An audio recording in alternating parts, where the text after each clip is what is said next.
Welcome to the Brian Craig Show podcast. My name's Brian, and this is where MAGA comes to talk. Welcome, one and all, to the program. Oh boy, yeah, this Nancy Guthrie case overnight, throughout the evening, and even into the early hours of the morning, even as I'm speaking, continues to just get more and more deep. They have detained three people, two at a house, one in a parking lot nearby at a restaurant. And, you know, if you've been following this overnight, it's hard not to watch, right? It's been incredibly dramatic. And the house where they had a SWAT team go into this house, detain two people. Crime scene trucks are there, SWAT teams there, FBI's there. And it's about 2 miles from Nancy Guthrie's house. And, you know, it reminds me of when Andrew Cunanan killed Johnny Versace here in Miami. And there was a manhunt. I can't remember how many days it was because it's been a long time, but it was a couple of days. There was this massive manhunt going on all over South Florida, and people were having sightings of the killer here and the killer there, and he was right up the street from where he committed the crime. When these things happen, oftentimes people are pretty close. Remember, Elizabeth Smart has said she could hear search parties calling out her name when she was held captive by that monster. So the fact that this is just a couple of miles away, it's not surprising. And so they got the two in the house where they just had this massive SWAT raid and everything else. Been going on all night. And then this third suspect, they stopped in a parking lot at a Culver's restaurant. Any of you guys like Culver's? We have Culver's here, pretty good. And this guy was being questioned by feds in the back of a law enforcement vehicle, and they did a good job of hiding him.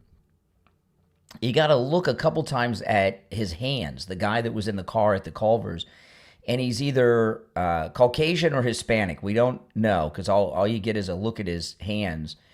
But he had an SUV. What was it, a Ford Ranger that he had? And I'm assuming it was his. There's a Ford Ranger is in the parking lot, and the cops blocked in the Ford Ranger. This is why while they're questioning this guy at the Culver's, the cops with their police cruisers block in the Ford Ranger, and they start taking pictures of it. And then the police, they get out those white raincoat tarp things that the police have that they usually put over dead bodies at crime scenes until coroners arrive. They had police officers hold up these white tarp raincoat kind of things to block the view of the rear hatchback of the SUV, and then the cops and the feds came over and opened it, and they didn't want us to see what was inside. Although when you're looking, if you look on the bottom right, you get a little look. There was no body in there.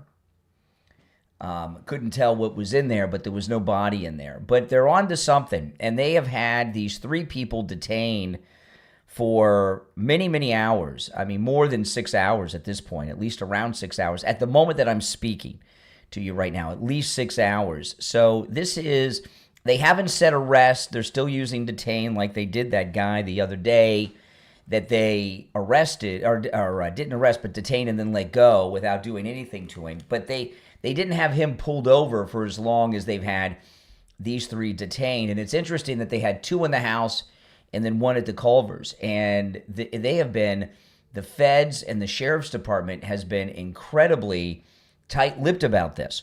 We haven't heard anything. Welcome to the program, everyone. My name is Brian Craig, and this is where MAGA comes to talk. This is the Brian Craig Show podcast, available wherever you get podcasts, okay? So just wherever you get your podcast, just search for the Brian Craig Show. If you want to catch the show live, that is on YouTube in video form, okay? Fox News reporting, at least 3 people have been detained in connection to the disappearance of Nancy Guthrie. A local law enforcement source tells Fox News. The source says after receiving a tip, authorities detained 2 males plus one of their moms. It says their mom, one of their moms. Okay, so we got a lady and a man at the house. One of them is the mother of one of them. I'm assuming the guy in the house, but who knows? It could be the guy in the car, and the guy in the house could be mom's boyfriend. We don't know as of yet. The source said a warrant had been served. So this isn't like the guy in the traffic stop 60 miles south of Tucson, just a few miles from the Mexican border. They actually had a warrant. So they went to a judge or a magistrate and presented some type of evidence to get a warrant. The source cautioned that during a warrant execution, technically everyone is detained. It's unclear if anyone is a suspect. The detainments come after law enforcement swarmed an area about 2 miles from Nancy Guthrie's home late Friday night. The sheriff said it would release a written statement soon, and we haven't gotten that yet. All right, they started to release a statement, and then they stopped. A Range Rover was towed away from the Culver's parking lot in Tucson Friday evening after it was involved in a traffic stop during a law enforcement operation in connection with the investigation into Nancy Guthrie's appearance. So this is the one at the Culver's in the parking lot I was talking about. Law enforcement investigated the Range Rover, which appeared to be silver or gray, for a couple of hours before having it loaded up onto a tow truck and taken away from the scene. During the investigation, authorities covered the vehicle's license plate and removed items from the vehicle to photograph, even holding up a sheet at one point to block the view of police activities in the trunk. That's what I was talking about with the yellow tarp. The driver was detained by law enforcement for questioning and was taken away from the scene. It's unclear if that person remains in custody. At least 3 people were detained Friday evening for questioning. Police have not named any suspects. Okay, then here's a man was detained during a traffic stop. See this thing with the Culvers. He wasn't in Culvers. It was a traffic stop. And I guess when they put the lights on, he pulled into the parking lot. A man was detained during a traffic stop late Friday night at Culver's, a fast food restaurant about 2 miles from Nancy Guthrie's home, as law enforcement carried out a major operation in connection to the investigation. A local law enforcement source tells Fox News Digital that the man is being questioned in connection with the warrant that was served nearby at the house. Police are also investigating the Range Rover. The sheriff's office released a statement at 1:47 a.m., but this is Mountain Time, so that would be 4:47 a.m. East Coast time. Law enforcement activity is underway at a residence near East Orange Road and North First Avenue related to the Guthrie case. Because this is a joint investigation at the request of the FBI, no additional information is currently available. So the sheriff was going to release a statement, and then the FBI asked them not to, so they honored that. A second larger sheriff's SWAT vehicle was seen leaving the active scene at the house 2 miles from Nancy Guthrie's home. The departure comes after a long line of additional vehicles, believed to be law enforcement, ushered into the area where authorities had been operating following the warrant activity, and still no new information. And there was also been surveillance planes and everything else. So they got a tip. And, when it's really some strange things happened yesterday with Savannah Guthrie. And, I was talking to a caller here on the program yesterday morning that Savannah Guthrie, to me, has been acting strange. And then something happened yesterday. And what I mean by strange is Savannah Guthrie, before this incident, was one of the most famous women in America by far, right? I mean, incredibly famous. And even though she's at NBC, she doesn't get bogged down in the politics as much as, some of the others, right? As much as. We all know she's a liberal. She's at NBC. But she's somebody who's very famous and, for the most part, well-liked, and she hasn't been using her fame or access to the media to bring her mom home, which I thought was very strange, right? Wouldn't you think she would be out there having regular press conferences? These videos that she's done on Instagram, to me, are weak. She could be out there with the sheriff, with the feds, with Cash Patel, and having these press conferences, and she hasn't done it. And I thought that was very, very strange. And even the last video she released was by herself, not with her brother and sister. And I was like, well, this is just very strange. And then the sheriff dropped something yesterday. And the sheriff's a clown. I mean, the sheriff is a typical Democrat. I mean, he's just a complete idiot and a clown. And I saw him interviewed on News Nation last night for quite some time. And talk about covering your A. Everything out of his mouth is just CYA. Cover your A. I mean, this guy, and he was on there for, it seemed like forever, and he said nothing. He talked a lot, but nothing new, no content, nothing. And it was just endless. He's a boob. But anyway, the sheriff dropped something yesterday, and it was this, that he had gotten a text message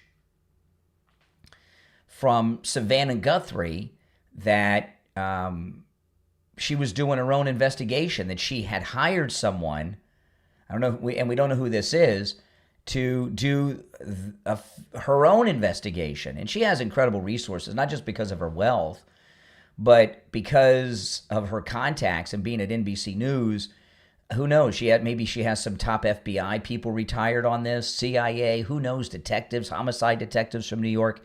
Who knows? But I thought that was interesting. I don't recall ever in a high-profile case like this with no resolution, the family member telling law enforcement, we want nothing to do with you. We're doing our own investigation. I've never seen anything like that in my life. And, so far as the sheriff being a clown, this is a very liberal, Democrat, woke community. And if anything could be taken from this, liberalism just puts you in terrible situations. I mean, the fact that they have no lights in this neighborhood because they're worried about light pollution. I mean, that's such a liberal, woke thing. Worry about light pollution away from your house at night. You want your house lit up. And I don't know who in their right mind, especially an elderly woman living alone, would want to live in an area with no lights. I mean,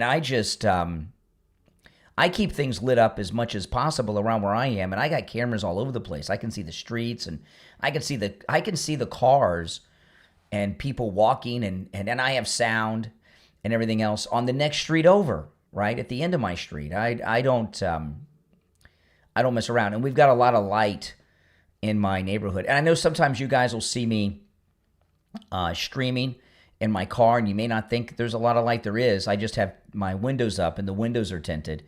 And I'll be in my car in an area where there's a little dark, so you can, see me better, and I don't get blinded. We have so many lights in our neighborhood.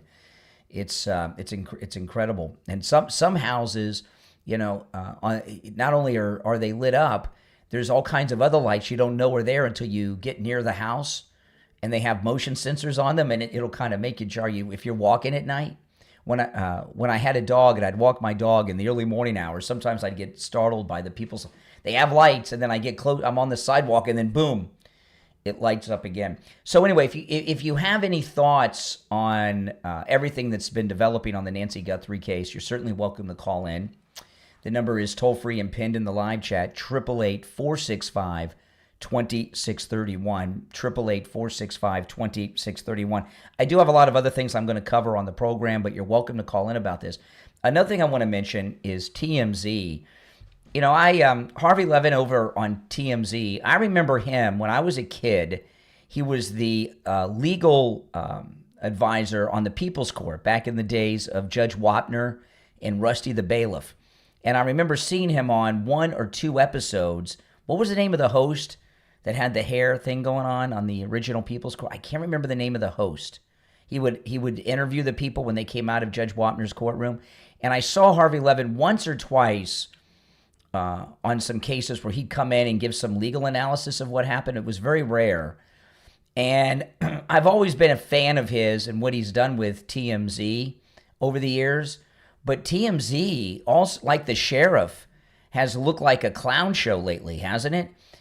These Bitcoin ransom letters that they've been getting, to me, they sound like they're the first batch sounded like kids and scammers, either scammers in some Russia Russian Republic somewhere, or some kids trolling trying to get some Bitcoin. I mean, I'm listening to these interviews with Harvey Levin, and then he's got a guy, Doug Llewellyn, thank you very much, was the guy with the hair on the People's Court, Doug Llewellyn. And I've been listening to Harvey Levin, and then he's got this one guy that works with him that's got like the dreads that's doing some interviews. And every news outlet that I watch, I've been flipping between Fox News and News Nation with the Nancy Guthrie case, and they've been having them on reading these emails they've gotten demanding the Bitcoin. They had 3 letters. The first was the original Bitcoin thing, and then this for the ransom, right? And there may not even be any ransom. That first ransom note for $6 million came to Harvey Levin, and that sounded like a scam right out the box, didn't it? That didn't sound like the kidnappers. That sounded like a scam right out the box from some foreign country somewhere trying to get some Bitcoin. But the second and third email they've gotten is from the same person. The first one wanted a single Bitcoin for the identity and location of the abductor. And at the time, Bitcoin was like 62, 65,000. And then the FBI raised the reward to 100,000. And then they wrote back a second email to TMZ. They wanted $100,000 in Bitcoin deposited in this crypto account. And I'm seeing Harvey Levin and this other guy that works at TMZ on all the news stations being interviewed. Do you guys agree with me that these Bitcoin offers from the original ransom to this second writer that's written 2 emails about knowing the location of the abductor, doesn't that sound totally like a scam? And I don't know why they keep putting Harvey Levin and TMZ on the air. You know, not only do they look ridiculous because the emails they're getting all sound like total scammers, 100% without question. But the other thing about it is, I'm starting to wonder, did that first ransom email that TMZ went public with, did it harm the investigation? Did the sheriff and the investigators were they led into a direction they wouldn't have gone into if it wasn't for that first ransom email for the $6 million? To me, as soon as I heard the $6 million, my first thought was overseas scammer trying to get some money. Who would send this to TMZ? They did send it to a local news station too. The local news station didn't report it. They called the police, but TMZ went right to the air with it. I guess they're trying to inject themselves as much as possible into this. But when I was watching the TMZ guys on television yesterday, they don't even seem their heart is into it. It's almost like they know or feel. Well, yeah, I guess you can't know for sure, but they have a suspicion that these emails are all trolls and cranks, that they're not real. And it surprises me so much that Fox News and News Nation keep putting them on. Now, that's just me. Maybe you got a different opinion. Your thoughts on that are certainly welcome. But, it's one thing I can say, though, about this is when these kind of things happen in society, right? When there's these national stories, a lot of times they bring the country together. And I don't know if this one really has. I'm going to mention something that I'd like to have your thoughts on, and then I do have a lot of other stories I want to cover, and this is something I want to get your thoughts on. I saw this story yesterday where the 2 congressmen named these guys on the floor of the Congress who were in the Epstein files, and then it came out that they were in a lineup. Okay, and you know how when they do lineups, like it's on television and in the movies, they have the suspect and then everybody else up there is like not a real suspect, but they put it up there. They put them, sometimes they're cops, maybe they're other people that have been arrested, who knows? But they put people up there that aren't suspects so that they can get an identification from somebody. These guys were just guys put up in the lineup. They had nothing to do with it. They were just the extras in the lineup. And 2 members of Congress named their names out there publicly the other day because they were in the Epstein files. And I don't want to talk about the content of these stories, okay, of the Epstein files. But I'd like to ask you guys this question, and this is a serious question. And do you believe, and this is a yes or no, that we should not talk, when I say we, I'm not talking about, I'm not using the royal we, me, I'm not using we for me, I'm included in this, but I'm talking about all of us in the MAGA movement. Should we no longer talk in any way, shape, or form about anything involving Epstein? You know, it's a bottomless pit of nonsense, right? It's a bottomless pit that takes you down a rabbit hole of nothingness. And, you know, there's a lot of people talk about distractions in the media. And 99.9% of the time, when people talk about news distractions, it's not, these things aren't really distractions. Most people think anything's a distraction that they're not interested in, right? They're not interested in it, so it's a distraction, right? That's not a distraction. That means you're just not interested in that news story or that subject matter. But the Epstein, anything relating to Jeffrey Epstein, I believe is a textbook distraction, right? A textbook distraction. So unless there's a major news development that is worthy, I don't believe we should even use the name anymore. I don't think we should talk about it. I don't think we should reference it. I don't think we should ever talk about anything involving it. And whatever. But if there's a major news story involving it, right? If there's a major development and something happens, obviously we got to keep the door open to that. But I believe that we, those of us in the conservative movement, the MAGA movement, we shouldn't talk about anything to do with it in absence of a major development, and we shouldn't even use the name. What do you guys think about that? You know, a lot of people give me a hard time for not talking about it.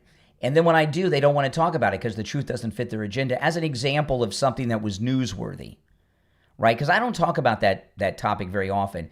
A few days ago, some documents came out that cleared the president again, right? The police chief from the Palm Beach Police Department who initiated the original investigation gave a statement to the FBI about how Donald Trump turned Epstein in and was a cooperating witness and such. That would fit into the category of news about the Epstein case. Okay, I see that as news. I want to talk about it. I want to share. But in general, I don't believe it's anything we should ever talk about. And it's all a distraction. No matter what stunts they pull in hearings, no matter who has a press conference, it's all a distraction to me. Now, hey, listen, I'm not always right. I think I'm correct most of the time, but we all can be wrong about it. But that's how I personally feel. I think it's a rabbit hole to nothing that's used to slander the president and damage our movement. But I'd like to ask you guys out there your thoughts on it, and you're certainly welcome, if you're watching live, to call me on the show. If you're on hold, stand by. You're welcome to call me on the air about it here at 888-465-2631, 888-465-2631. Or if you're not watching live, you can let me know in the comments. But I believe the story is a 100% distraction away from everything. You know, the second term of President Trump, I have been following politics as long as I can remember. When I was a little kid, as young as I can remember, my parents and grandparents always watched the news. So the news was on a lot. And I can remember, even though it was a blur, because I was so young, and I don't remember what they were saying, but I can remember seeing on the television, even though I was a little kid and it was a blur, the presidential debate between President Ford and Governor Jimmy Carter. I can remember seeing that as a blur. So, you know, I have followed news and politics my entire life, and I have followed every president of my lifetime, like we do now, right? I mean, obviously we have all of us in the MAGA movement have a special connection to our favorite president, the 45th and 47th president, right? But I've always followed it. I've followed the news, and you guys know how many years I've been doing this. You know, for 35 years, it'll either be 30. It's either 35 years this year or next year. I can't remember if I started on the air in 91 or 92. I think in 91 I started on the air. because I remember covering the 92 campaign and the Newswire and everything else. But I can't remember if it was 91 or 92 when I started on the air. But it's been 35 years. This is my 35th year as a broadcaster, and I've covered all these. H.W.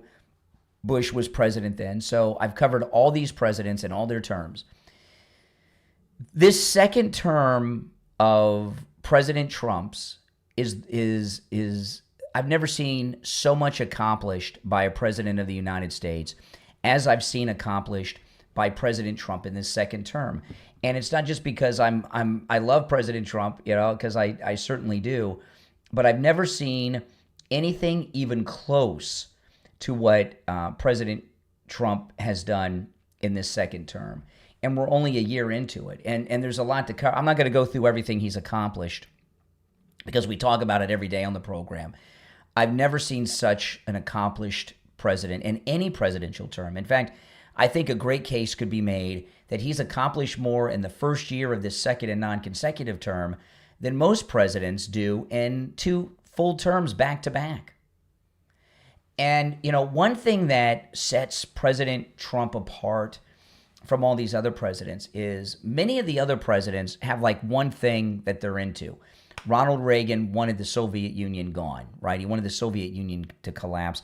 And I don't know if that was, in the end, was that a good thing? Are we in a better place with Russia in 2026 than we were, say, in 1976 or 86? What do you guys think?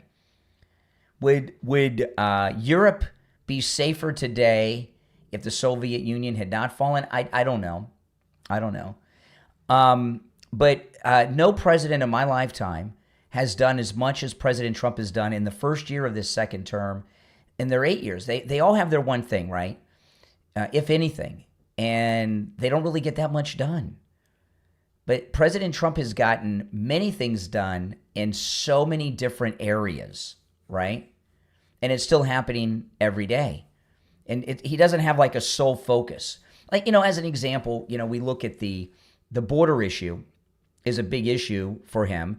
And, that was maybe the major issue, the main issue in the first campaign as an example. But you look at that, and he's done that. He's accomplished what he set out to do with that.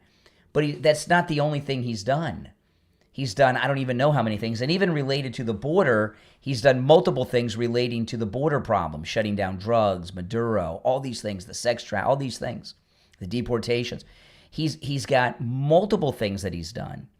And in fact, he has done so much and is continuing to do so much that it's even hard to keep track of. There's so many balls bouncing in the air. You're like a juggler. They keep tossing in a new bowling pin for you to juggle. He's doing so much, it's hard to keep up.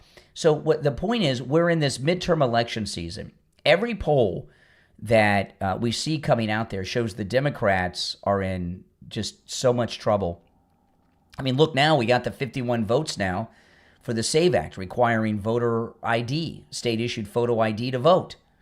I mean, that's an amazing thing. And President Trump said yesterday, photo ID will be a requirement to vote with or without the Congress in the midterm election. And you couple that with the polls, the Democrats are all but done. And these accomplishments he's doing are so amazing. That's why I say, this particular topic is a 100% distraction away from all the great things that President Trump is doing. All right, listen, it's the Brian Craig Show podcast. This is where MAGA comes to talk. If you're on hold, stand by. The number to call in, if you're watching live on YouTube, is pinned in the live chat. It's 888-465-2631. 888-465-2631. We'll be right back. What if we've been asking the wrong questions about aliens all along? When people talk about non-human intelligence, they look to the skies, to UAPs, to massive craft and towering beings. But what if some of them have been here the entire time, much smaller and hiding in plain sight? In When the Fae Came, available online at Barnes & Noble, Bookshop, and Amazon, author Martin Thomas explores a provocative idea that the beings we've called fairies, elves, dwarfs, and goblins may not be myth at all, but advanced non-human intelligences. Drawing from global sightings and early research, When the Fae Came connects underground and underwater colonies across places like Mexico, Canada, Malaysia, and Europe. Beings capable of invisibility, flight, and telepathic communication. This isn't fantasy, it's an investigation into how ancient stories may be misunderstood encounters with something real. If you're curious about where folklore ends and non-human intelligence begins, When the Fae Came asks questions most researchers avoid. Order your copy of When the Fae Came from author Martin Thomas online at Barnes & Noble, Bookshop, and Amazon. Is your home truly cleaned or just picked up? Amelia Maid doesn't just clean, they care. For over 10 years, this family-owned and operated company has delivered European-style maid service to Huntington Beach and all of Orange County. That means attention to detail. There's no rushing, and yes, they get into every corner and every top. Kitchens, bathrooms, bedrooms, living areas, from countertops and appliances to baseboards and shower doors. Amelia Maid handle it all. Need a move-in or move-out cleaning? No problem. Post-construction cleanup, realtor service, junk removal, or home improvement help, Amelia Maid has you covered. The same trusted team comes to your home each and every time. There's no contracts, and they're bonded as well as licensed. Fully customizable services, and always free estimates. If you want reliable, high-quality cleaning at a competitive price, visit AmeliaMaid.com. That's AmeliaMaid, AmeliaMaid.com, and schedule your free estimate. AmeliaMaid.com, where clean means truly clean.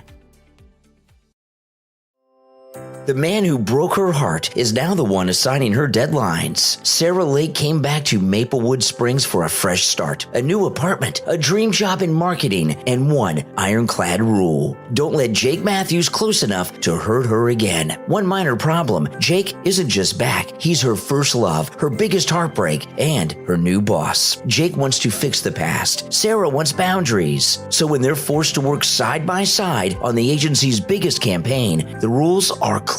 Stay professional, keep your distance, and absolutely do not fall back into old feelings. But when office rivals turn the campaign into a high-stakes battlefield, sabotage starts closing in, and chemistry she swore was buried comes roaring back. Sarah has to choose: protect her career and her heart, or risk a second chance with the only man she never truly got over. Love clean, heartfelt workplace romance with small-town charm, second chances, and slow burn tension. Grab your digital copy of First Love Blues today. Available now on Amazon for 99 cents or free with Kindle Unlimited. What if tarot wasn't about predicting the future, but about listening more closely to yourself? Author Emily Hine invites you to slow down and reconnect in her book, Earthbound Wisdom: The Fool's Journey, Tarot Spreads for Reflection and Growth. Guided by The Fool's Journey, this must-read, thoughtful workbook offers simple, intentional tarot spreads, reflective prompts, and beautifully designed archetype coloring pages, each one created to support growth, change, and self-awareness. Whether you're new to tarot or returning to it as a familiar language, Earthbound Wisdom meets you exactly where you are right now. There's no right or wrong way to use it. No pressure, just notice what resonates and trust it. Begin your own path of reflection with Earthbound Wisdom from author Emily Hine. Available online right now at BarnesandNoble.com and the author's website, EarthboundDivination.com. Find clarity, feel connected, follow your flow. Order your copy right now. Earthbound Wisdom from author Emily Hine. All right, welcome back. It's the Brian Craig Show podcast, available wherever you get podcasts. I'm Brian. Welcome, everyone. This is where manga comes to talk. All right, so AOC, when I told you guys, when AOC first was elected to Congress, I said they're going to run her for president. People laughed at me. And I didn't say she was going to win, but the plan for the people that cast her in this role, and make no mistake about it, she was cast into this role.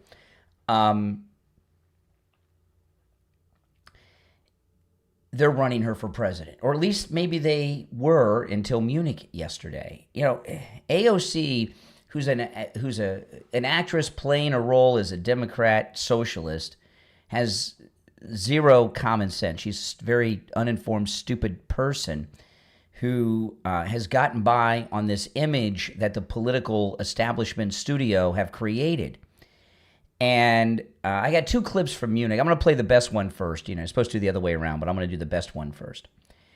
And this kind of response is textbook what would run anybody else out of politics. And this very well may have ended her hopes of running for president. This is in Munich. Remember last year in Munich is where J.D. Vance went and told them all off? Watch. Would and should the U.S. actually commit U.S. troops to defend Taiwan if China were to move? You know, I think that this is such a, you know, I think that this is a, this is of course a very long-standing. See, she obviously has no idea what she was just asked to comment on. She doesn't know anything about Taiwan, what it's about, and why we support it. She's trying to. I would say, watching her here, to me, she's having a panic attack. Total stage fright, because she's at this big forum. She knows it's being watched around the world. She's asked a question. She doesn't have any understanding as to what she's being asked about, and she doesn't know how to answer it. Would and should the U.S. actually commit U.S. troops to defend Taiwan if China were to move? You know, I think that this is such a, you know, I think that this is a, this is of course a very long-standing policy of the United States. And I think what we are hoping for is that we want to make sure that we never get to that point. And we want to make sure that we are moving in all of our economic research and our global positions to avoid any such confrontation and for that question to even arise. Okay. Wow. Does she have any idea what she's talking about? Does she have any understanding of Taiwan? Now, for those in the audience that are liberally impaired, I'll give you just a little brief thing. When the communists took over, okay, in China, Taiwan considers themselves to be China, right? You know, it would be like, give you an example that maybe some liberals will know. The Handmaid's Tale. Anybody? Yeah, I know you liberals out there. You watch The Handmaid's Tale? In The Handmaid's Tale, the United States has fallen and has been taken over by these lunatics, right? But the United States government is in Hawaii in exile, right? A government in exile. Taiwan is free China in exile from communist China, okay? And since we support freedom and democracy before these communists like AOC and Bernie Sanders and Zohan Mamdani got into office, the United States historically is opposed to communism, supporting the democracies of the world. So Taiwan, which isn't even recognized by China, remember that actor John Cena had to apologize to China for even saying the name Taiwan, you know, because he was his movie was not going to be allowed to be shown in China. It was very bad. So she's asked this question, and I got to tell you, with all these Kamala Harris comparisons, she's dumber than Kamala Harris, less informed than Kamala Harris, you know. And that doesn't mean every time somebody first comes to Washington that they know everything about everything. But she's been there. What term is she in? Right? She's got to be like is this going to be her fifth term when she's elected again? She's been in Congress almost 10 years. These are things she should know about. And she's in the big boy's chair here. She's asked a very basic question about world affairs, and she has no idea what's being asked. She gave a gobbledygook answer saying nothing, pretending she knows what she's talking about.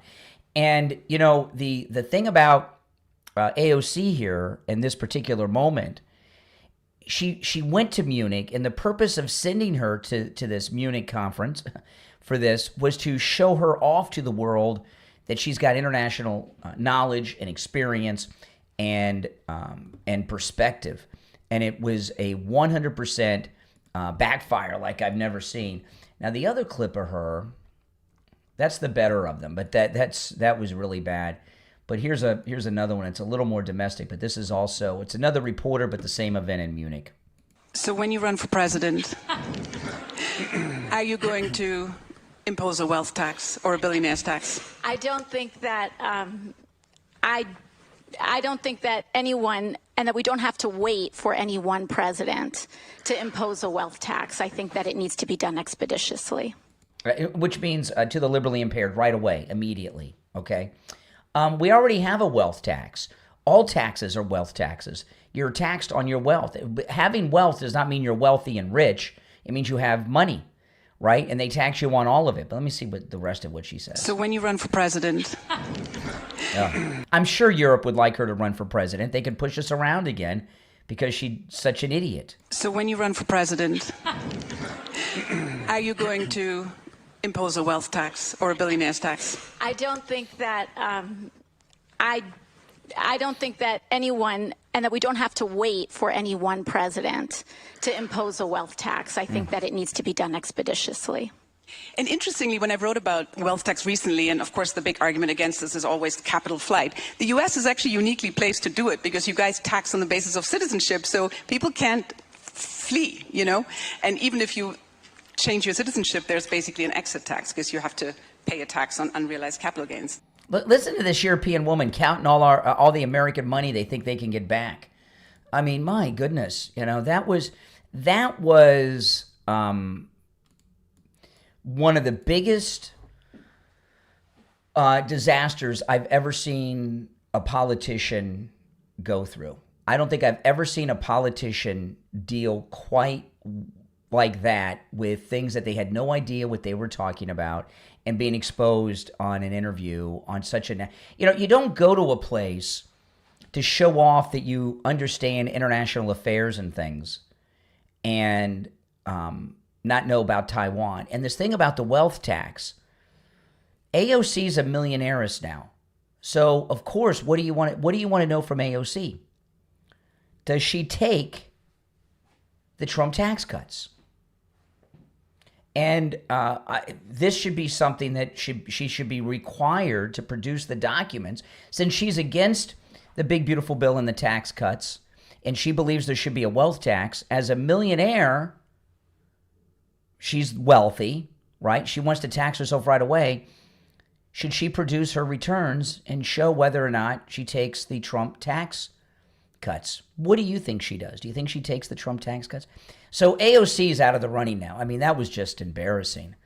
You know, I mean, that's just, you know, when you get to that level, there's a lot of things you're just supposed to know. When you're running for a lower level office, even the House of Representatives, which I know is a federal office, but it's, you know, it's a lower level office. You can be brought up to speed on issues that you're going to have to deal with when you're running for the House, if you're new, like in your local, because it's really a local election, right? But there's a lot of things that just come with life experience and knowledge. And the things that she's being asked about here, like Taiwan, are things that she should have a very good answer to just based on the knowledge and life experience that someone who's been in the Congress for around 10 years should know. But she's not the only one who looks like a clown. There's somebody that has lots of experience and is older, and they're a clown too, and that's Gavin Newsom. CNN's talking to Gavin Newsom. Listen to this. You've been pretty pugnacious yourself on social media when it comes to Trump. Why? Want to put a mirror up to the absurdity of Donald Trump. I mean, none of this is normal.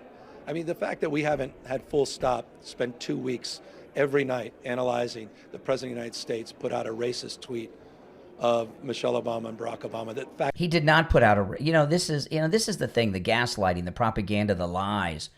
The president didn't put out a racist tweet. He posted a video, and the next video that came up in the feed of the video was the Michelle and Barack Obama video.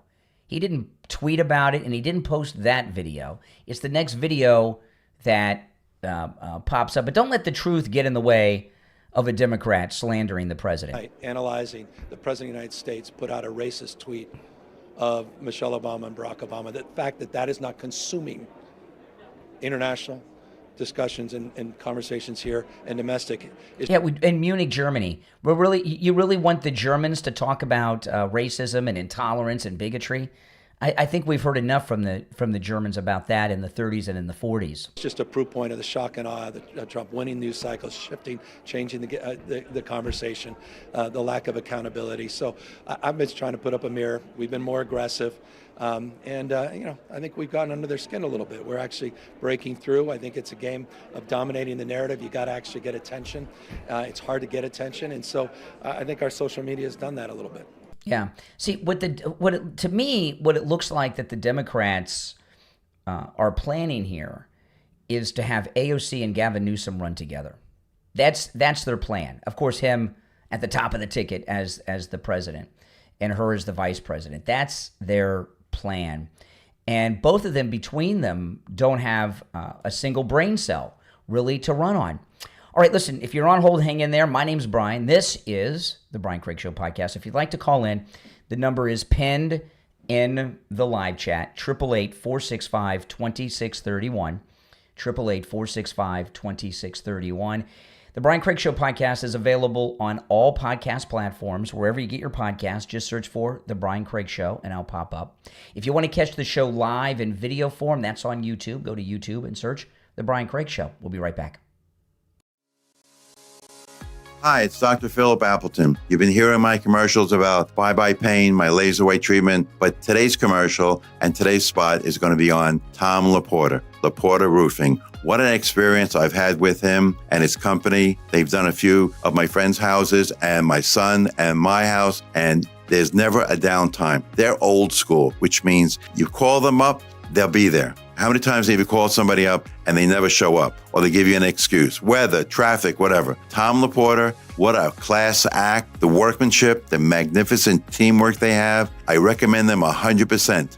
Thanks, Dr. Appleton. Now do what Dr. Appleton did. Pick up your phone and call Tom Laporta from Laporta Roofing on your cell phone. 954-604-4602. 954-604-4602. And online, LaportaRoofing.com.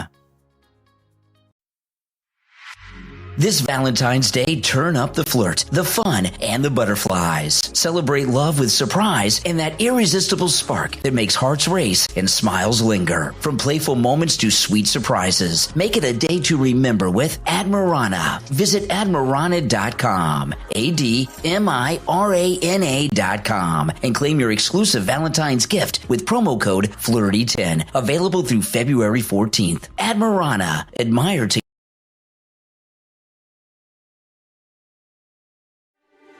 parents, grandparents, and teachers. Author Diana Andrande is inviting you and your young reader into two heartwarming stories starring a playful golden retriever who loves to learn, laugh, and make new friends in The Loki Puppy Adventures, Volume 1, available on Amazon. In the first story, Loki discovers the colorful wonders of his world. Every sight, every sound, and every moment is full of joy. In the second story, Loki spends a fun-filled day at the park, meeting new friends and learning what it means to play kindly and share. The Loki Puppy Adventures Volume 1 is filled with gentle words, cheerful illustrations, and short sentences perfect for early readers, and also celebrates curiosity, friendship, and the simple happiness of growing up one wag at a time. The Loki Puppy Adventures Volume 1 is perfect for children ages 3 to 5 and is ideal for bedtime stories, story time, and beginner readers who love animals. Order your copy right now on Amazon. The Loki Puppy Adventures, Volume 1, from author Diana Andrande. And make sure to follow up with the other books in this 7-book series. The Loki Puppy Adventures, Volume 1, on Amazon.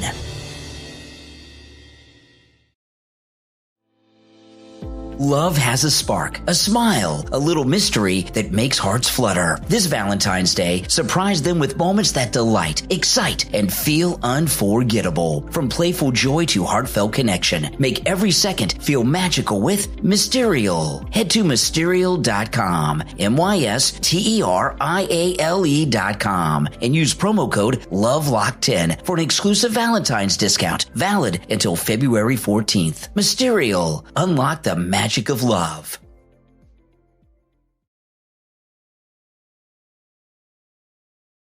All right, welcome back, everyone. I'm Brian. It's the Brian Craig Show podcast. Thanks for tuning in. All right, I'll take a call or two. I got a lot to cover here. You're on the air. What's your name? Where are you calling from? Hi, Brian, it's Maddie. Hey, Maddie. Sunrise. Hey, what's up? I want to ask you something or mention to you.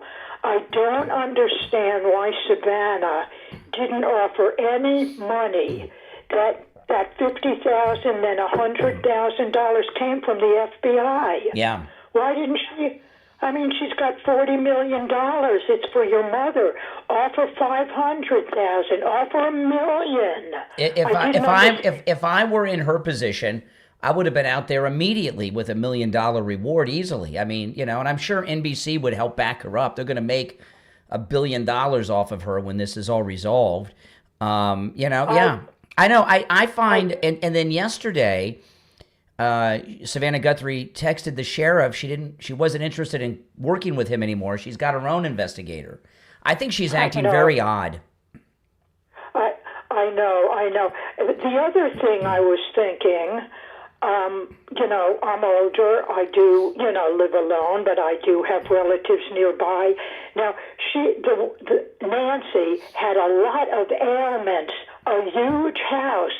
How does her daughter let her live alone? I mean, she had a heart condition. She couldn't walk. I mean, a big house in the middle of the desert, no lights. I'll tell you, okay, that's the house that she grew up in. So that's the family house. That's the house Savannah Guthrie grew up in. And, like my mother does not live alone, by the way. She has a couple of people that live with her. But my mother lives in the house I grew up in. And I've been trying to get my mom to sell her house and move into a retirement community, right? And she won't do it. She's going to die in that house, and she just won't. She won't do it. And I have this conversation with my mom at least once a week, and I can't get her to do it. However, I've made sure that my mother does not live alone, and she has an alarm system with everything that's connected, right, to the central station monitoring. So Savannah Guthrie, she may not be able to get her mother to move, right, but she could. She's so rich. She could afford to have proper security on the house with cameras that are connected and have at least a live-in person. Absolutely. I just don't understand it. And her other daughter lives a few miles away, and she Ubered to her house for dinner, the night supposedly she was That's another thing I don't get. Why, the thing about the Uber, I don't think my mother would know how to use get an Uber, or maybe she would, I don't know. But how would, I wonder who called the Uber. Was it the daughter and son-in-law that called the Uber, or did Nancy Guthrie get the Uber herself? Did she have an Uber app on her phone? Who would have their mother Uber? How far is the sister? Just a couple miles, right? Why would the sister have the mother Uber home from her own house? That to me, that makes no sense whatsoever. And maybe they were drunk. I don't understand a lot of things about this case, but I do think that she was abducted. I don't think she was kidnapped. I think all that stuff about money is from other people, and I think somebody wanted to do her in. Maybe they were jealous of Savannah. Who knows? The whole thing is horrible, just horrible. Well, one thing that I see here with Nancy Guthrie is, and this is something, maybe this is something because in Florida we have an older population that we're more in tune with, but I don't think that's it at all. I just think as people, I think that the mother is the victim of neglect from her children. I think the children have neglected her. And I think you're right. Absolutely correct, because with all this woman's ailments, I mean, I'm sorry, something more should have been done. And the other thing I don't understand is, why isn't Savannah's husband, why do we know nothing about him? He never even went to be with her. His wife is in mourning. What about him? I don't know where he is. Yeah. I mean, the thing about with Savannah Guthrie, with her ability, she could be on every television show every day, and people like her. She may have. I think she's neglected to do what she could do to find her mother. If she were on TV every day getting sympathy with, like when the video came out the other day, she should have been on TV with that and begging people that know who this person is, who recognize the clothing, to call and turn them in. And I didn't see her do any of that. Her whole, I don't know. I mean, I don't understand the way she's acting. I mean, I've got an elderly, my mother's my mother's in her 70s, right? My mother is going to be 75 this year. But she's much younger. Yeah, but even still, as I'm a child of a retired parent, and the way she's acting is crazy to me. It's almost like she's written her off. I mean, I'm old, okay? Sometimes I feel young, a lot of times I feel 90. But in any case, I mean, the whole thing is just crazy. I do live in an older community, and I have a lot of friends in my family. And, I mean, my son would never let me do any of the things that she's been doing. No. Absolute neglect. I agree with you entirely. It's neglect from both daughters. And the thing with the ride sharing, I've talked a couple times about how my daughter ran into a problem in a ride share alone last year, which scared the daylights out of me. But I saw a story in the news yesterday about a ride share driver who was trying to abduct an underage girl. And there's video of her running down the street. Some of you may have seen that in the news. These ride shares can be very, and I know there's a lot of ride share drivers that listen and watch me, but a lot of them are very sketchy. A lot of them are very, very sketchy. I don't know how to do Uber. I would never take it. I have no interest in it. I'd rather just not go somewhere if I have to Uber. I take it like when our cruise is coming up next month, I might Uber to the port. Yeah, sure. But I'm a man, right? Women should never, especially alone, should not be in a ride share. I know, like my daughter, she's like, well, you can request a female driver. I don't trust any of that. I don't either. I'm telling you, when someone comes to the door, I would never let anybody in. Never. I look. I peek out. I look. I'm just not doing it. Mm-hmm. Years ago, yes. Yeah. But now, no way. Absolutely not. No. So anyway, Brian, that's my. All right. Well, I appreciate the call. This thing about she's talking about answering the door. My wife and I, we do everything on delivery at home. And yesterday, my wife she had the groceries we ordered from Walmart, and I bring it in the anytime we have a delivery coming to the house, whether it's DoorDash or Instacart, we always have them leave everything on the front porch. And because I don't want them to see, I don't really want them to know who lives there and who's in the house or what the inside of the house looks like. I don't want any, because you hear these stories, And remember that guy that they detained near the Mexican border was a DoorDash driver. So I always have them leave everything on the porch. Yesterday, I was bringing in the Walmart groceries, and I grab the bags, and then I shut the door because I got the cats. I don't want the cats to get outside. And then while I'm doing that, there was an Uber delivery. I'm not an Uber, an Amazon delivery. And I didn't finish bringing in the groceries until the Amazon driver drove away. The bar with rideshare and delivery drivers today is very, very low. And a lot of times, the person doing the rideshare or the delivery isn't even the person that's been hired by the company to do it. Somebody is doing it for another person using their account. There's a lot of very sketchy people that are involved in that gig type economy that bring things to your house. It's not like your mailman you can trust. Your UPS driver, hopefully you can trust. But delivery drivers, and what got me really, my wife had always told me, don't open the door for anyone. And I was never concerned about that until a number of years ago, there was a woman, an elderly woman in my neighborhood who was murdered by a delivery driver from Best Buy. She had ordered a washer dryer or something like that from Best Buy. There were two delivery drivers. And while one of them was in the truck, the other one killed her, beat her in the head, tried to light her on fire and everything else, and killed her. This was, I don't know, 5 or 10 years ago. And ever since then, I have been, it's been more than, probably closer to 10 years ago, I have been like totally paranoid about letting anybody in the house. And sometimes when I'll take a ride share, because I do it very rarely.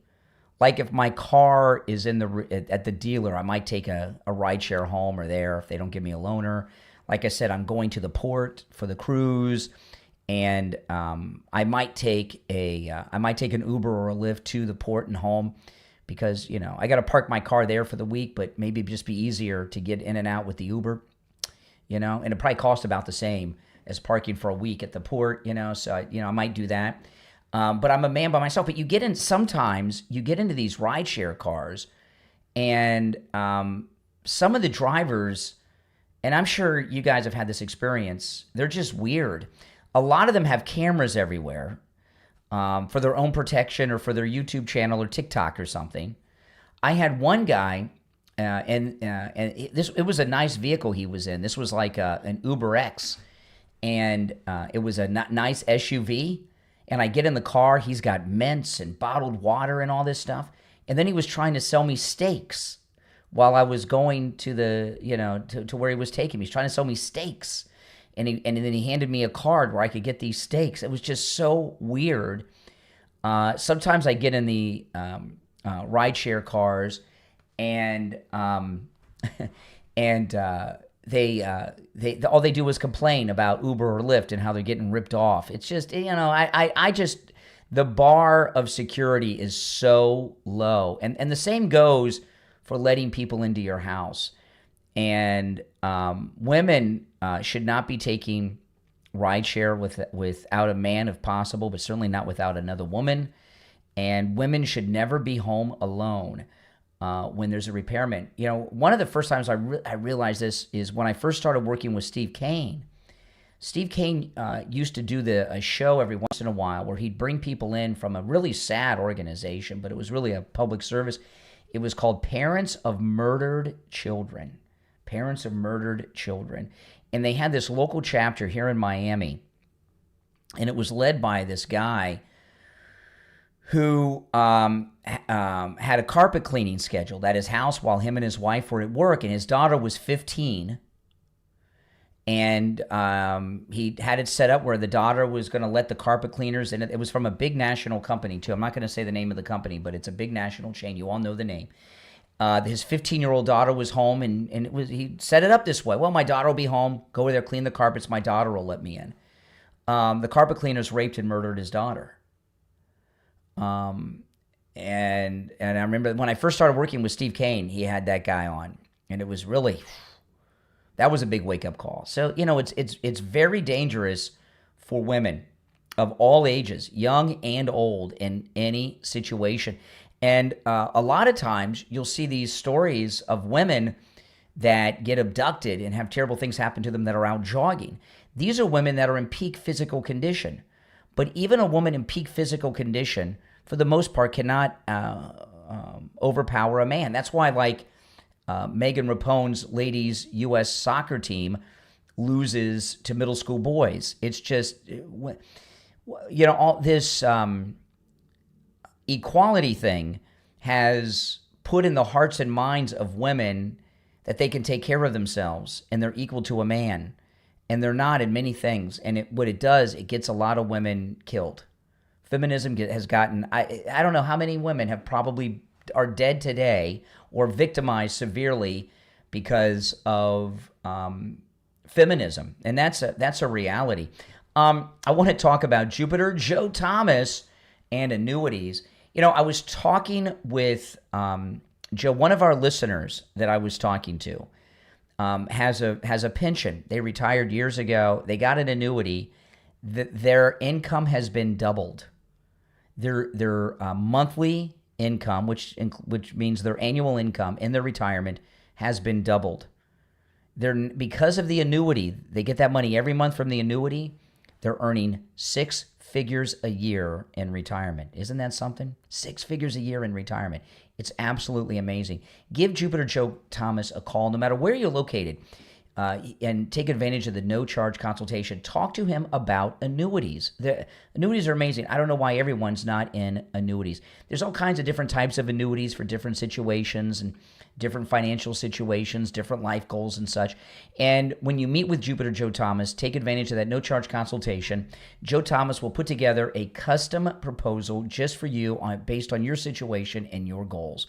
Give him a call. The number is 561 743-0999. 561-743-0999. And if you missed the number, just go to his website, jupiterjoe.com, and you can get his number there, jupiterjoe.com. All right, he's a good guy. He'll take very good care of you. Benny Johnson had, let me pull this up. He had Tim Burchett on, the congressman. And did any of you see this? And this guy... Burchett just gave the perfect description of Obama. And I wanted to play this because it fits into what I was talking about earlier in the show about AOC. Listen. So the Catherine Rumler is the big news this morning because she resigned from Goldman Sachs. She was Obama's personal White House attorney. Obama's the one who's like sort of skated on this. And nobody's really brought up his name. But wait a second, like the vast majority of Epstein's most heinous crimes took place while Barack Obama was president. Yep. Well, Jeffrey Epstein got out of jail right as Barack Obama was being put into office. And all of this stuff was going on. And it's his lawyers, the White House counsel, who's communicating with this pedophile, this convicted, sentenced pedophile. And she's like tee-hee-heeing, doing favors for him through Obama. Obama is like signing executive orders. You can like tie all this back. The Rothschild Bank, like he's like doing all this stuff.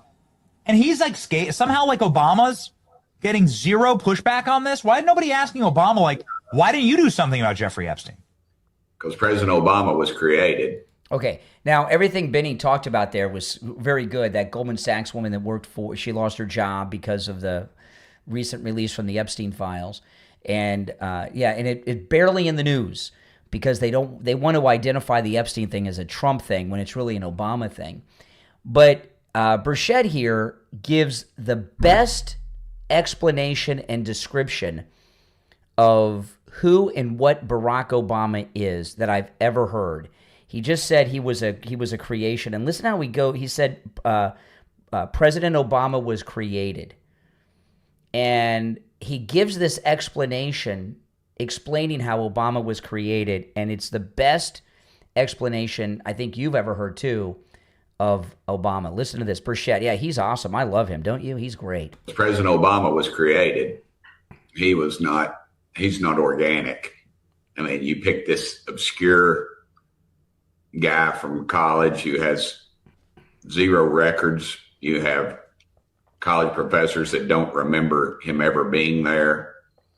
And he runs and and all of a sudden people drop out of races and he's unopposed. And he goes from a state senator to a U.S. senator to an unknown to being president of the United States because he was created. Now listen to this. They found somebody that fit their mold. It's the classic. I went back and watched it a couple of days ago, the Brady Bunch, where Greg was wanting to be a great musician, and he was playing all this, like Jim Croce stuff or something. I don't know. And you look up who Jim Croce is. He was great. Bad. Oh, yeah. Sure. But he had some kind of ballads that were kind of romantic and sad, And so Greg's this guy, and he goes in and this record studio, and they're like, "Yeah, man, yeah, we're really digging what you're putting down, And then he says, and the lady, it's very almost Epstein-ish, and she says, "Oh, I'm never wrong about these things." Well, the guy that they had, Johnny Bravo, had quit before they could make him a star, and they'd already bought his suit, and Greg fit that suit, and so. Then they tried to make him a rock, and he was going to be a rock star, but because of his, his slave to his art form or whatever, he couldn't do it, which is total bogus. Anybody given that opportunity would take that chance. But that's so Greg got the gig because he fit the suit that Johnny Bravo wore, not because of his talent or anything. And he's saying that's Obama. That's the way Obama was. He fit the suit, and he was he's a good-looking, articulate guy, and had a couple of kids, and came up through the corrupt Chicago machine, and that's and you've got several in Congress that are just like that. Yep. Several, the squad. I mean, you had billionaires putting money behind probably 30 or 40 different candidates across the country, and they hit on a half, AOC. They hit on a bunch of them, and that's how they got there. And we got to start realizing this. And the conservatives just aren't good at creating anybody. Nope. I mean, we're all a mismatch of mismatch. Yeah. So I didn't he do a good? Isn't that a perfect explanation as to who and what Barack Obama is and how he got to be where he is? And that fits into what I was talking about earlier in the podcast about AOC, right? Casting, 100% casting. And that's the way it is. By the way, if you're new to the program, make sure you subscribe. And those of you that are already subscribed, please like the video. Liking the video is so important. It helps get the program recommended to people on YouTube that have not yet found the show or whatever platform you're listening on.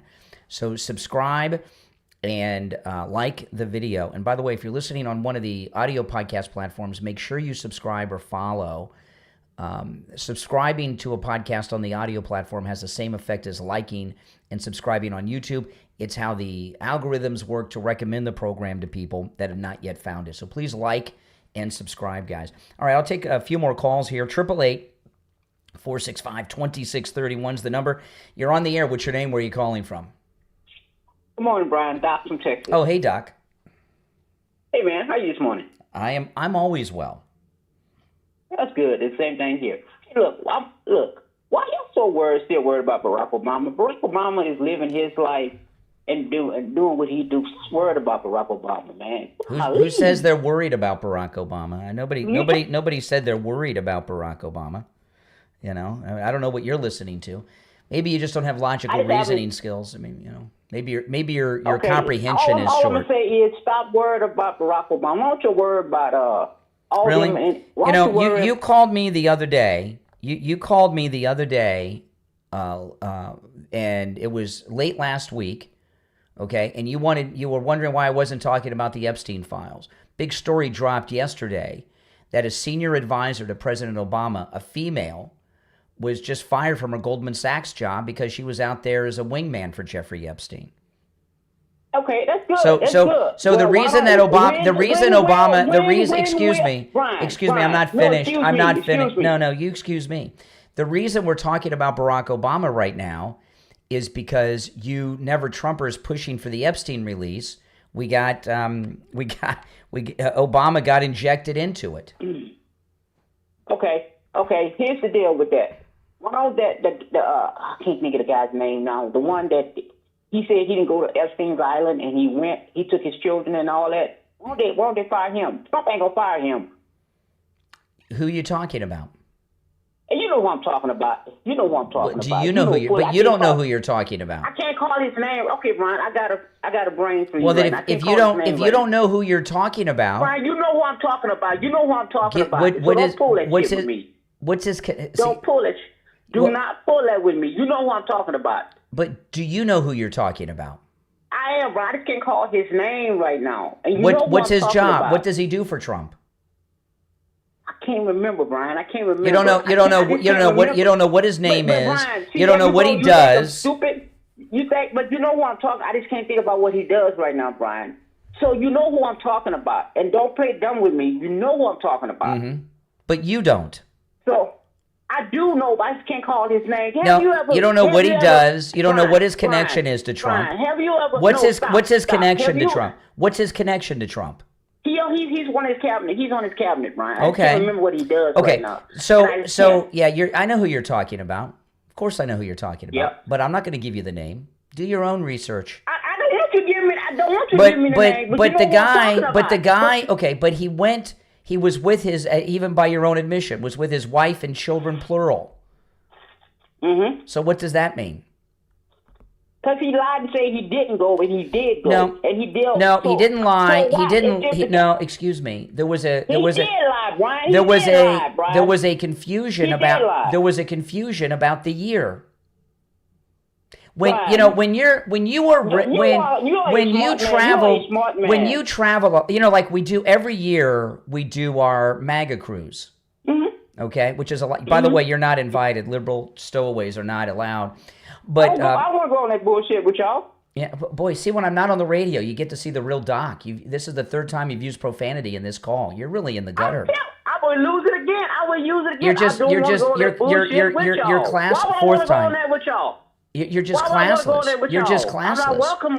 You're not. No, you're not welcome. No, you're not welcome. It's a private group. We don't. I don't want to go. Well, I good. don't want to go. Well, good. You're not wanted. wanted. But here's the thing. Here's the thing. This is our 10th. This is our 10th annual cruise, right? This is the 10th one. Okay. And I have a hard time remembering which cruise we went on and what islands. In fact, I don't even remember what islands we went to on the last cruise. That's fine. That's fine. So what I'm telling you is when you're someone like the person you don't know, but you know they should be fired, they travel a lot. And they may not remember if they went somewhere in 06 or 2012. He knows. He lied, saying he didn't deal with it when he dealt with it. All right, I appreciate the call, Doc. Oh, my goodness. Big on the profanity. Speaking of nutcases, Jane Fonda, listen to this. I couldn't. I tried. I wanted to. I know him. I've met him. She's about Trump. He used to really like. She can't say his name. She's like Whoopi Goldberg, the president whose name shall not be mentioned. She's talking about Trump, Jane Fonda. I couldn't. I tried. I wanted to. I know him. I've met him. He used to really like and admire Ted, my ex-husband, Ted Turner. And I love how Jane Fonda is always talking about Ted Turner. If she thinks Ted Turner is so great, why did she divorce him? Why'd she leave him? Right? I couldn't. I tried. I wanted to. I know him. I've met him. He used to really like and admire Ted, my ex-husband, Ted Turner. And I feel because I spent a decade with Ted Turner, I understand Trump a little bit because they have certain things in common, early trauma at the hands of the father, etc. Trump has no trauma from his father. Hallucinating. She's hallucinating. But by the way, this is Hanoi Jane as well, who's committed treason against the United States. And in my mind, sometimes when I lie in bed, I have conversations with him. Trump. So when she's lying in bed at night, this is worse than the Trump derangement syndrome that Rosie O'Donnell suffers from. So in bed at night, Barbarella here has conversations with Donald Trump. Because they have certain things in common, early trauma at the hands of the father, etc. And in my mind, sometimes when I lie in bed, I have conversations with him. And I want to say to him, you know, I feel like I understand something about, because I lived with Ted Turner for 10 years. You have things in common. Billionaires? Do you understand what's happening? You know, I would try to touch his heart. There was when he first got elected in 2017, I wanted to go and meet with him with a bunch of really brilliant, sexy women and kneel at his feet. And because I thought, well, this would work with Ted. Yeah. So she was going to do it for President Trump. This is crazy. She needs to be committed. You have things in common. Do you understand what's happening? You know, I would try to touch his heart. There was when he first got elected in 2017, I wanted to go and meet with him with a bunch of really brilliant, sexy women and kneel at his feet. And because I thought, well, this would work with Ted. Yeah. And tell him he could be a global hero if he saved the planet. And Pamela Anderson was willing to go with me. And then Ivanka and Jared, it didn't happen. There was no help getting there. Oh my goodness. That's crazy. So what were they going to do? Pam Anderson and Jane Fonda were going to offer sex to the president if he did the right thing? Oh my goodness. Oh my goodness. First of all, it's not Pam Anderson during the Barbarella or during the Baywatch days, and it's not Jane Fonda during the Barbarella days. I don't know what men they would be tempting with that. If you're on hold, hang in there. If you'd like to support my content, become a Patreon supporter. There's a link in the description wherever you're listening, and Patreon supporters get access to commercial-free editions of all my podcast episodes, as well as exclusive live streams that I do just for Patreon supporters. It's a troll-free zone, like the cruise. Yeah, that's right. And that's available on the Patreon platform. And so if you become a Patreon supporter, you get access to all that and a bunch more. Plus, if you're a top Patreon supporter, you get a live on-air thank you shout-out on each podcast episode and get your name up on the screen. The names you'll hear now are my top Patreon supporters. I want to thank SF Jr., Christine, ETW, Chuck, Pamela, not Anderson, Nick, Wesley, Doris, Heather, David, Maria in Texas, Alice, Lee Zepp, Shauna, George, Brandon, John, Frank, Dale, Tina, David, Laura, Rob, Wes, Sue, Janice, Teresa, Irene, Doris, and Rick. These are my top Patreon supporters. Thank you all for your support of my program. Again, there's a link to my Patreon in the description of this and every episode. If you're new to the program, my name is Brian. This is the Brian Craig Show podcast, where MAGA comes to talk, available wherever you get podcasts. If you want to catch the live show in video form where you hear me taking the live calls, that's on YouTube. Go to YouTube and search for the Brian Craig Show. All right, guys, thanks for tuning in. I will talk to you next time. Take care.